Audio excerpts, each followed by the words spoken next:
Você já ouviu falar do livro de Enoque? Um antigo manuscrito citado até mesmo na própria Bíblia, mais precisamente na Epístola de Judas, capítulo 1, versículos 14 e 15, onde se menciona uma profecia atribuída a Enoque, o sétimo depois de Adão. Mas, se ele foi citado nas Escrituras, por que não faz parte da Bíblia Sagrada que temos hoje? O que aconteceu com esse livro misterioso que carrega o nome de um dos homens mais enigmáticos do Antigo Testamento? Prepare-se, porque o que você vai descobrir agora vai te levar por uma jornada entre o céu e a terra, entre a fé e a história. Antes de mergulhar nesse mistério, já te peço algo muito importante.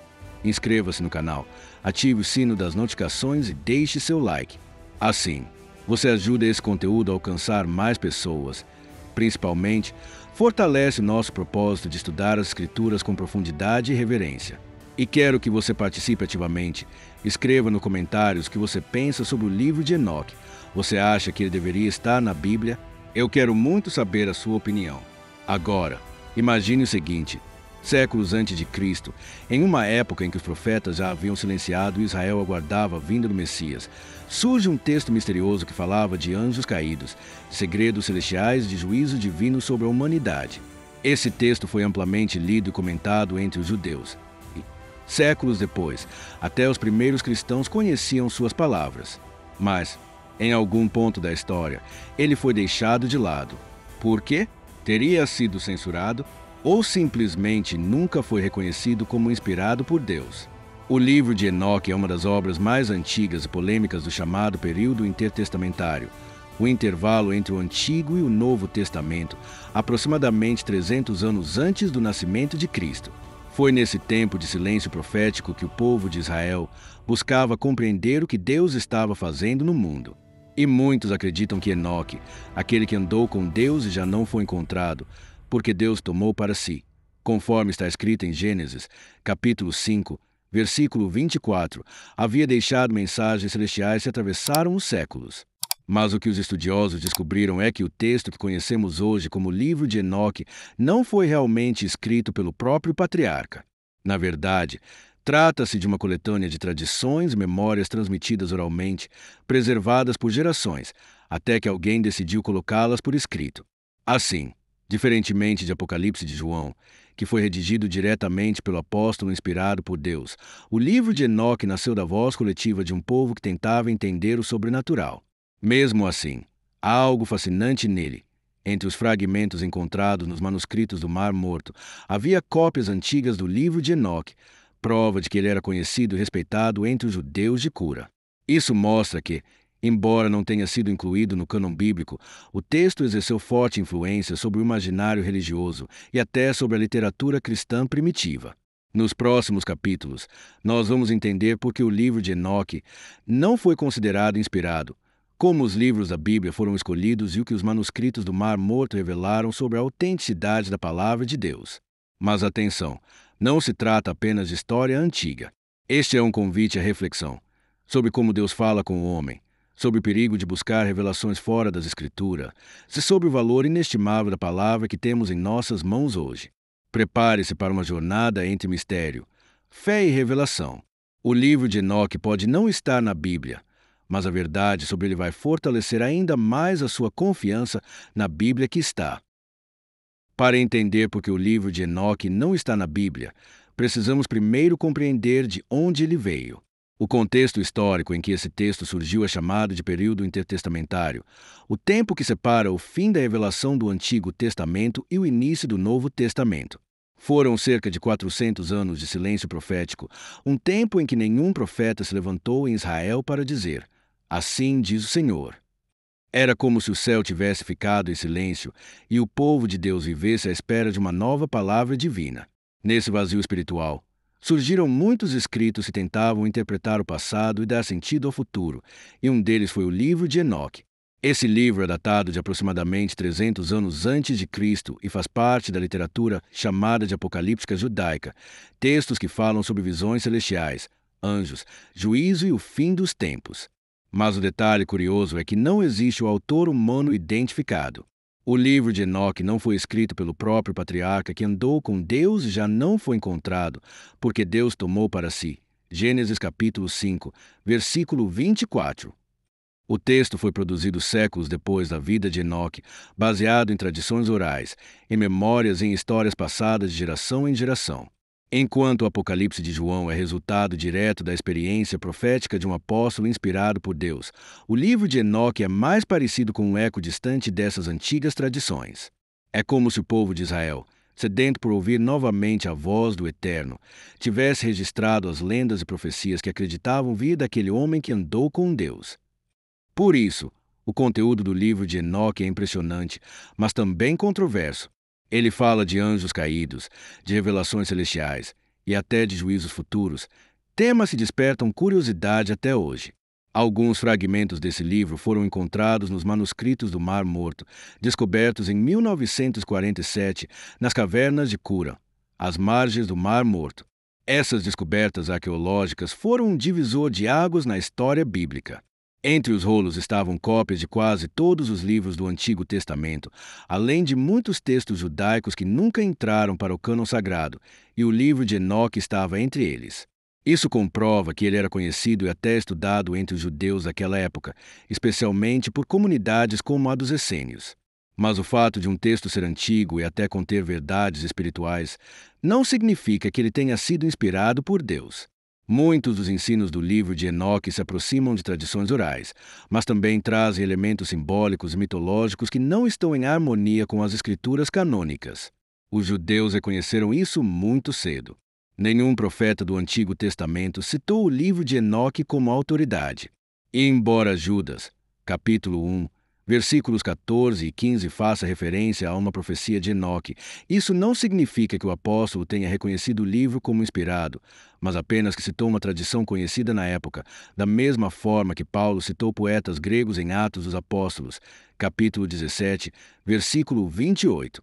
A verdade é que o livro de Enoque reflete a busca humana por respostas em tempos de silêncio divino. Quando Deus parecia distante, o povo procurava entender o invisível, e essa tentativa resultou em textos como esse, fascinantes, mas não canônicos. E é justamente aqui que começa a linha que separa a fé revelada da imaginação humana. Deus sempre se revelou de forma clara, progressiva e inspirada, conduzindo seu povo por meio de profetas legítimos. Quando a voz de Deus se cala, muitos tentam preencher o silêncio com palavras humanas. O mistério do livro de Enoque, portanto, não está apenas em seu conteúdo, mas no que ele representa, o anseio do homem por ouvir a voz de Deus em meio ao silêncio. Um eco distante da revelação, uma sombra daquilo que um dia seria plenamente manifestado em Cristo Jesus, a palavra que se fez carne e habitou entre nós, o Evangelho de João, capítulo 1, versículo 14. Nos próximos capítulos, vamos entender como a Bíblia que conhecemos foi formada e o que realmente definiu se um livro seria considerado inspirado ou não. Porque a questão sobre Enoque não é apenas histórica. Ela nos desafia a refletir. Como reconhecer quando é Deus quem fala e quando é apenas o homem tentando imitá-lo? Muitas pessoas imaginam que a Bíblia foi formada por um simples concílio, como se líderes religiosos tivessem se reunido em uma grande sala e decidido, por votação, quais livros deveriam ou não entrar nas Escrituras Sagradas. Mas essa é uma das maiores confusões da história. A verdade é que o cânon bíblico, isto é, a coleção dos livros inspirados por Deus, não nasceu de uma reunião humana, e sim de um reconhecimento espiritual e histórico ao longo de muitos séculos. O processo foi lento, cuidadoso, acima de tudo, guiado pela providência divina. Desde os tempos de Moisés, os escritos considerados inspirados já eram vistos com reverência. Quando o profeta escrevia, o povo sabia que estava diante da voz de Deus. Por isso, os rolos eram preservados no templo e copiados com extremo zelo. Esse respeito vinha de uma convicção. O profeta falava com autoridade divina. E é assim que o Antigo Testamento começou a se formar, livro por livro, geração após geração. Nenhuma comissão humana escolheu os textos. Pelo contrário, o povo de Deus reconhecia neles o selo da inspiração. Os livros que entraram no cânon tinham características únicas. Primeiro, eram de autoria de alguém reconhecido como profeta ou apóstolo. Segundo, suas mensagens não se contradiziam com as revelações anteriores. Terceiro, continham evidências da ação sobrenatural de Deus, profecias cumpridas, sinais de sabedoria divina. É por isso que o livro de Enoque, embora muito antigo, não passou por esses critérios. Ele foi lido, comentado, mas nunca reconhecido pela comunidade judaica como palavra inspirada. Nenhum profeta o confirmou, e sua origem nunca foi totalmente clara. Com o tempo, o Antigo Testamento foi se consolidando naturalmente. Os primeiros cristãos, inclusive, liam as escrituras judaicas, a Torá, os profetas e os escritos, como sendo a palavra de Deus. Quando o Novo Testamento começou a ser produzido, o mesmo princípio se manteve. Os apóstolos, como testemunhas diretas de Jesus, registraram suas experiências, ensinamentos e revelações. Suas cartas circularam entre as igrejas, e as comunidades cristãs logo perceberam que essas palavras tinham a mesma autoridade espiritual dos antigos profetas. Assim, a Bíblia foi sendo reconhecida e confirmada pela própria vivência da fé. Um exemplo importante é o chamado Cânon Muratoriano, datado do século II. Esse documento mostra que já havia um consenso sobre grande parte dos livros do Novo Testamento muito antes do famoso Concílio de Nicéia, realizado no ano 325 depois de Cristo. Ao contrário do que muitos acreditam, o Concílio de Nicéia não decidiu o conteúdo da Bíblia. Ele tratou de questões teológicas sobre a natureza de Cristo e a Trindade, mas o cânon já estava praticamente definido séculos antes. Os livros bíblicos se destacavam por sua coerência, autoridade espiritual e testemunho histórico, enquanto os demais, como os apócrifos e pseudoepígrafos, embora interessantes, não demonstravam a mesma pureza e veracidade. Por isso, o livro de Enoque, assim como outros textos antigos, foi deixado de fora. Ele continha fragmentos de sabedoria, mas não a plenitude da revelação. E é justamente aqui que percebemos algo profundo. Deus sempre guardou sua palavra. Mesmo sem originais, mesmo com séculos de cópias e traduções, as escrituras chegaram até nós praticamente intactas. Quando os manuscritos do Mar Morto foram descobertos, os estudiosos compararam o texto de Isaías encontrado em Cura, datado de 270 anos antes de Cristo, com os manuscritos medievais do mesmo livro, 1000 anos mais recentes. A diferença entre eles era mínima. Apenas pequenas variações de ortografia, sem nenhuma alteração de sentido. Isso provou que a Bíblia foi fielmente preservada ao longo dos séculos. Esse cuidado divino mostra que a inspiração não depende do tempo nem da vontade humana. Deus zela por sua palavra. Ele mesmo separou os livros que deveriam permanecer e conduziu sua mensagem até cada geração. O livro de Enoque pode conter curiosidades históricas, mas a Bíblia contém a revelação viva do Criador. Como está escrito em 2ª Epístola a Timóteo, capítulo 3, versículos 16 e 17. Toda a Escritura é inspirada por Deus e útil para o ensino, para a repreensão, para a correção e para a instrução na justiça, para que o homem de Deus seja perfeito e perfeitamente habilitado para toda boa obra. E é com essa convicção que seguimos para o próximo capítulo, onde vamos compreender o papel dos manuscritos do Mar Morto na confirmação da autenticidade das Escrituras, como essas descobertas reforçaram a fé no poder da palavra divina. Em 1947, no deserto árido da região do Mar Morto, um jovem beduíno saiu à procura de suas cabras que haviam se desgarrado. Sem imaginar, aquele menino estava prestes a realizar uma das maiores descobertas arqueológicas da história da fé. Ao lançar uma pedra em uma caverna, ele ouviu o som de vasos se quebrando. Quando desceu para verificar, encontrou grandes jarros de barro, lacrados e repletos de antigos manuscritos. O nome desse garoto era Mohammed Edib, e o que ele descobriu se tornaria conhecido como os manuscritos do Mar Morto. Esses manuscritos continham cópias de quase todos os livros do Antigo Testamento, alguns completos, outros fragmentados, e datavam de até 270 anos antes de Cristo. Entre eles, estava o livro do profeta Isaías em sua totalidade, um rolo preservado com os 66 capítulos que conhecemos hoje. Essa descoberta foi um marco, porque até aquele momento, a cópia mais antiga do texto hebraico que existia datava do século X depois de Cristo. Ou seja, havia um intervalo de mais de 1000 anos entre as cópias que os estudiosos possuíam e os textos originais. Muitos críticos afirmavam que, ao longo de tanto tempo, a Bíblia havia sido modificada, adulterada ou até manipulada por interesses religiosos. Mas a descoberta de Qumran silenciou essas vozes. Quando os especialistas compararam o texto de Isaías encontrado nas cavernas com as cópias mais recentes da Idade Média, a diferença era mínima. Apenas pequenas variações de escrita e pronúncia, como se em português alguém escrevesse farmácia com PH. Nada que alterasse o sentido, nem comprometesse a mensagem. Isso provou, de forma incontestável, que a Bíblia foi fielmente preservada ao longo dos séculos.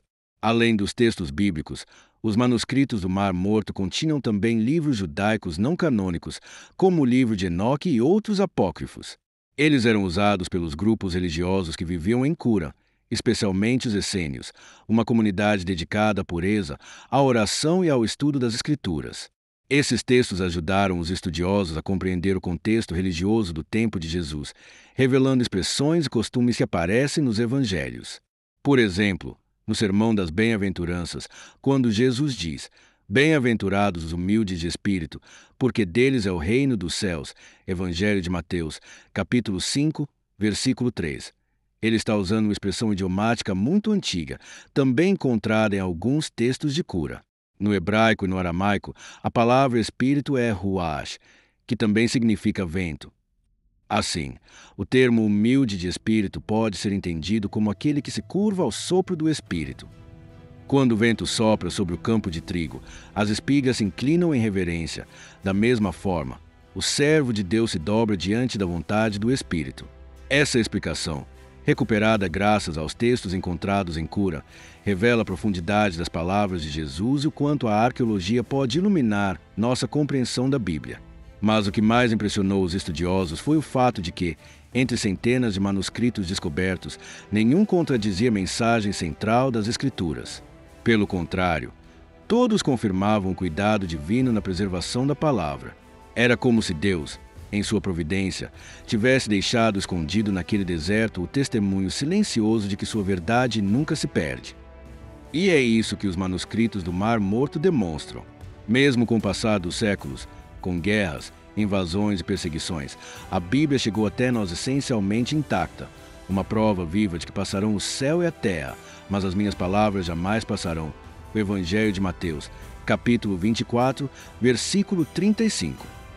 O livro de Enoque, por sua vez, continua sendo um testemunho histórico do anseio humano por compreender o divino. Ele nos mostra que, em toda época, há pessoas buscando ouvir a voz de Deus.